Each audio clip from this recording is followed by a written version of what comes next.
Assalamualaikum warahmatullahi wabarakatuh. Alhamdulillahil malikil mannan. Wa usolli wa usollimu ala sayyidina Muhammadin sayyidi waladi adnan wa ala alihi wa sahbihi wa tabi'ihim ala marriz zaman. Amma ba'du.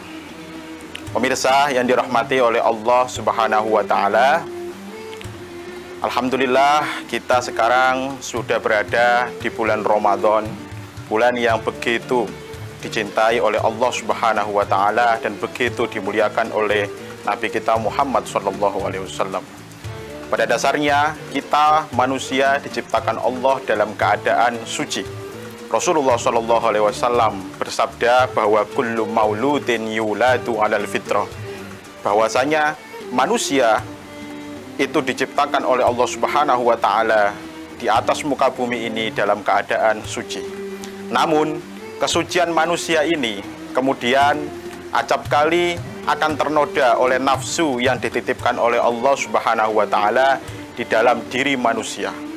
Nafsu syahwat ini kemudian mampu mengalihkan manusia dari bentuknya yang pada dasarnya adalah makhluk yang fitrahnya suci kepada bentuk yang tidak lagi suci, menjadikan makhluk tersebut makhluk yang bergelimangan dosa dan cenderung mengikuti hawa nafsu yang diperintahkan oleh syahwat dan juga nafsu yang ada di dalam diri kita masing-masing.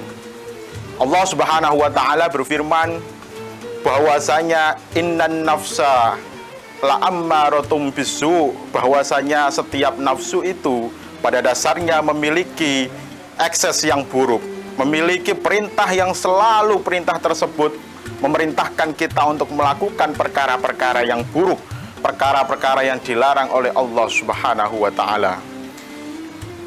Di sini Allah memberikan cara yang sangat baik agar kita bisa terhindar dari buruknya nafsu yang dititipkan oleh Allah Subhanahu wa taala. Di bulan Ramadan ini adalah momentum yang luar biasa untuk menyekolahkan nafsu kita. Mari kita sekolahkan nafsu kita yang bergejolak ini. Mari kita sekolahkan nafsu kita yang selalu mengajak kita untuk melakukan hal-hal buruk ini ke dalam sekolah yang disebut dengan madrasatus shaum atau madrasatus syam, yaitu madrasah puasa. Puasa ini akan mengolah nafsu kita yang awalnya adalah nafsu yang buruk, kemudian menjadi nafsu yang baik. Nafsu yang baik inilah yang kemudian akan bisa mendekatkan diri kita kepada Allah Subhanahu wa taala. Sebagaimana Allah memiliki hamba yang bernama Nabi Yusuf. Nabi Yusuf bisa diangkat Allah sebagai nabi bukan karena sholat tahajudnya yang begitu luar biasa, atau bukan karena amal ibadahnya yang begitu luar biasa. Tidak lain dan tidak bukan, Nabi Yusuf bisa menjadi nabi dan kekasih Allah Subhanahu wa taala karena Nabi Yusuf mampu mengendalikan nafsunya, nafsu birahinya, nafsu cintanya kepada seorang kekasih yang begitu dicintainya, yaitu Siti Zulaiha. Itulah yang kemudian menjadikan Allah kagum kepada Yusuf dan mengangkatnya sebagai nabi.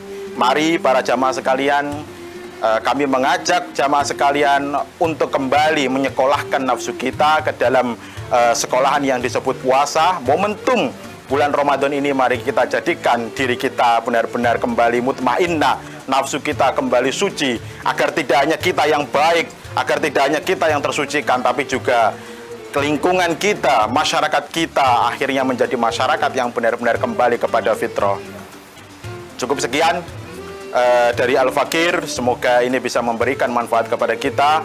Wallahul muwaffiq ila aqwamit thoriq. Wassalamualaikum warahmatullahi wabarakatuh.